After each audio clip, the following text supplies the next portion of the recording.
Hello everyone, welcome to my channel Sasi's garden. तो आज मैं इस वीडियो में आपके साथ शेयर कर रही हूँ अपना ये बोनसाई जेड प्लांट, जिसे मैंने काफ़ी हद तक एक बोनसाई पेड़ का शेप देने की कोशिश की है।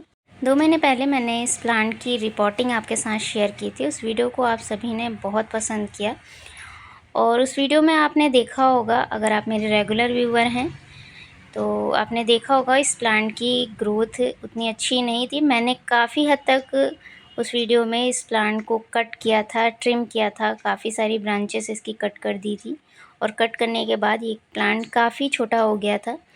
और 2 महीने बाद, रिपोर्टिंग के 2 महीने बाद, ये जहाँ-जहाँ से मैंने कटिंग की थी, हर कटिंग एरिया के पास से एक-एक, 2-2 ब्रांचेस निकली हैं और सभी ब्रांचेस बहुत ही तेज़ी से बढ़ रही हैं।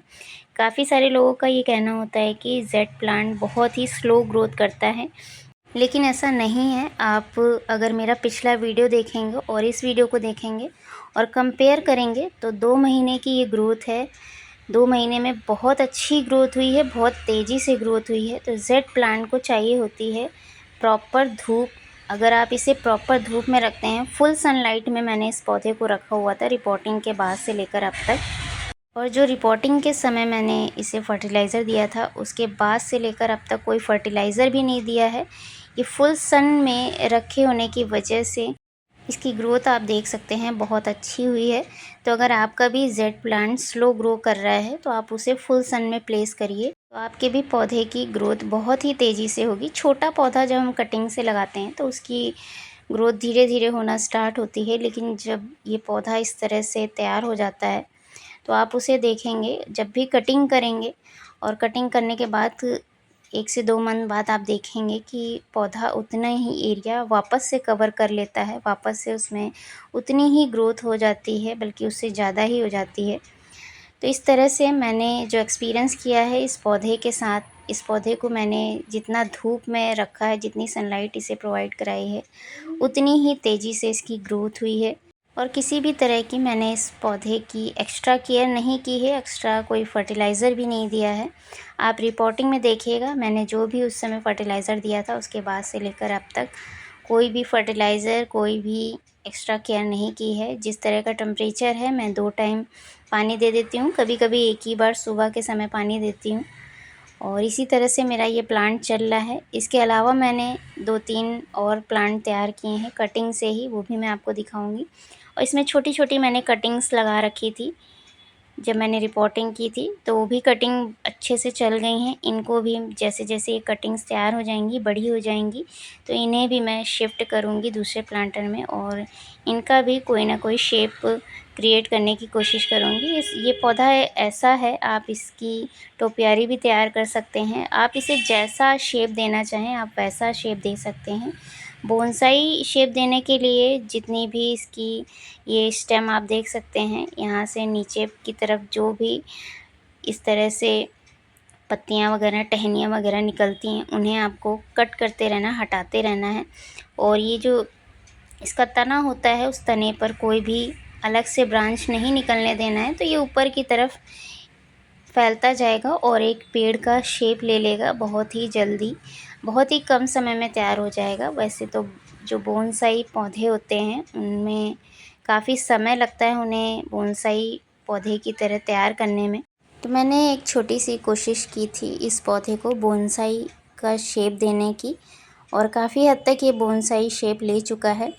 काफ़ी पुराना है मेरा ये पौधा और इस तरह से शेप में आने में काफ़ी समय लगता है।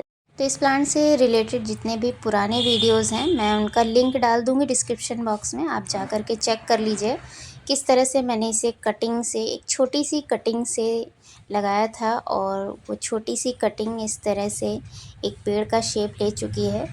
तो उन वीडियोस को देख कर के आप अंदाज़ा लगा सकेंगे। तो जितनी भी ब्रांचेस मैंने कट की थी आप देख सकते हैं, वहाँ से ये नई नई ब्रांचेस दोबारा से निकली हैं। और अभी सही समय नहीं है कि मैं इन्हें कट करूं, क्योंकि अभी टेम्परेचर बहुत ज़्यादा हाई है। और इसकी कटिंग मैं करूंगी बारिश के सीज़न में। फरवरी मंथ में मैंने इसे जब रिपोर्ट किया था तब एक बार कटिंग की थी अच्छे से, और अब बारिश के सीज़न में करूँगी। तो यहाँ आप देख सकते हैं ये मिली बग का इसमें अटैक हुआ है। जहाँ से नई ग्रोथ स्टार्ट होती है, टिप वाला एरिया हो या जहाँ से भी नई ग्रोथ स्टार्ट होती है, वहाँ पर इस तरह से मिली बग कभी-कभी दिखाई देते हैं। तो मैं उस टिप एरिया को ज़्यादातर से निकाल देती हूँ। यहाँ आप देख सकते हैं ये मैंने कटिंग की थी इस ब्रांच की, और उस कटिंग पर नई ग्रोथ आई है वहीं पर मिलीबग का अटैक हुआ है। तो मैं ज़्यादातर इस तरह से मिलीबग जब भी इसमें दिखाई देते हैं तो मैं जो टिप एरिया है उसको मैं कट कर देती हूँ।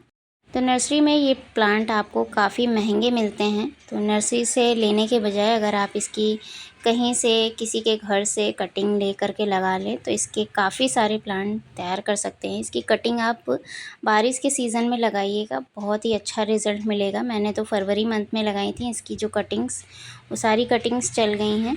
तो वैसे ये किसी भी सीज़न में लग जाता है, किसी भी सीज़न में इसकी कटिंग ला कर के आप लगा सकते हैं, इसकी रिपोर्टिंग भी आप कर सकते हैं। लेकिन जो बारिश के सीज़न में या फरवरी मंथ में जब सर्दियां ख़त्म होती हैं उसके बाद अगर आप इसकी रिपोर्टिंग और कटिंग वगैरह लगाते हैं तो आपको काफ़ी अच्छा रिज़ल्ट मिलेगा और ग्रोथ भी काफ़ी तेज़ी से होती है। विंटर सीज़न में इसकी ग्रोथ रुकी हुई होती है और पत्तियां भी काफ़ी हद तक पीली पड़ती हैं। तो मेरा ये जो प्लांट है पूरे साल मैं इसे खुली छत पर ही रखती हूँ और पूरे दिन की धूप इस पौधे पर पड़ती है। तो इस तरह से चाहे कोई सा भी सीज़न हो, बारिश हो, विंटर सीज़न हो, गर्मियों का सीज़न हो, आप इसे फुल सन में ही रखें और खुली जगह पर, खुले एरिया में ही रखें। तो इसी तरह से आपके भी जेड प्लांट की ग्रोथ अच्छी हो जाएगी। तो अगर आपने इस पौधे को अभी इंडोर रखा हुआ है और आपके पौधे की ग्रोथ नहीं हो रही है तो अभी इस सीज़न में तुरंत आप इसे आउटडोर प्लेस मत करिएगा, फुल सन में तुरंत मत रखिएगा। जब बारिश का सीज़न स्टार्ट हो, मौसम थोड़ा ठंडा हो जाए, तब से आप स्टार्ट करिएगा, इसे ओपन एरिया में रखिएगा। क्योंकि एकदम से आप इंडोर से आउटडोर करेंगे तो उससे पौधा ख़राब होने के चांसेस बढ़ सकते हैं। तो बारिश के सीज़न में जब मौसम थोड़ा सा ठंडा हो तब से आप स्टार्ट करिएगा, इसे आउटडोर रखिएगा और आप इसकी ग्रोथ देखिएगा। तो ये मैं आपको प्लांट दिखा रही हूँ जो मैंने कटिंग से लगाए थे। जब मैंने रिपोर्टिंग की थी उस समय ही मैंने इसकी कटिंग, छोटी सी कटिंग लगा दी थी और ये छोटी सी कटिंग काफ़ी अच्छे से चल गई है। तो इसका जो स्टेम वाला एरिया है वहाँ पर जो भी ब्रांचेस निकलेंगी नीचे की तरफ उन्हें मैं कट करती जाऊँगी, तो ये भी एक पेड़ का जल्द ही शेप लेना शुरू कर देगा। और दूसरा प्लांट मैं आपको दिखाती हूँ, ये भी काफ़ी पुराना है, इसे भी मैंने कटिंग से लगाया था और इस तरह से आप देख सकते हैं ये भी काफ़ी अच्छे से चल रहा है। बहुत छोटे से प्लांटर में लगा हुआ है। इस पौधे की ख़ास बात यही है कि आप इसे छोटे से छोटे प्लांटर में लगाते हैं तो उसमें भी काफ़ी अच्छी ग्रोथ करता है। तो नीचे से इस तरह से जो भी छोटी छोटी लीव्स निकल रही हैं उन्हें मैं कट करती रहती हूँ ताकि ये ऊपर की तरफ अच्छे से ग्रोथ करे। तो इस तरह से आप कटिंग से बहुत सारे प्लांट तैयार कर सकते हैं, अलग अलग तरह की शेप में इसे डेवलप कर सकते हैं। कुछ चीज़ों का अगर आप ध्यान रखते हैं, इसे प्रॉपर सनलाइट और पानी की जो रिक्वायरमेंट है इस पौधे को ना बहुत ज़्यादा दें ना बहुत कम। जिस तरह से बहुत सारे प्लांट्स के बारे में मैं आपको बताती हूँ, ओवर वाटरिंग, अंडर वाटरिंग, दोनों ही चीज़ें।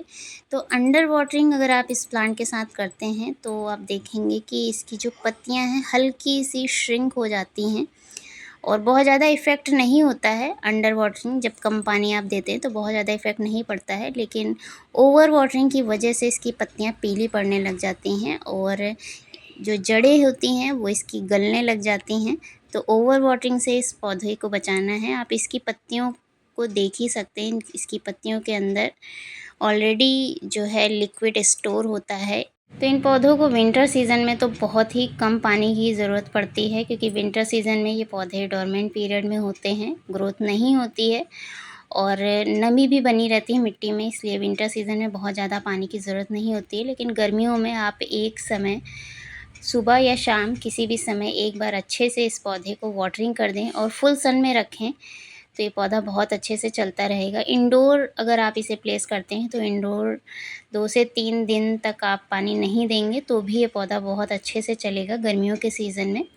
तो यहाँ आप देख सकते हैं ये जितनी भी ब्रांचेस मैंने कट की थी उसमें सारी ब्रांचेस ये नई नई निकली हुई हैं और जितनी भी नई नई ब्रांचेस इस तरह से निकली हैं वहाँ पर कहीं कहीं मिलीबग का अटैक हुआ है टिप वाले एरिया पर। तो इन सभी जो टिप एरिया है जहाँ पर मिलीबग लगा हुआ है उन्हें मैं कट कर दूँगी। इस तरह से आप देख सकते हैं ये टिप एरिया है और यहीं पर इस तरह से काफ़ी सारे मिलीबग लग जाते हैं।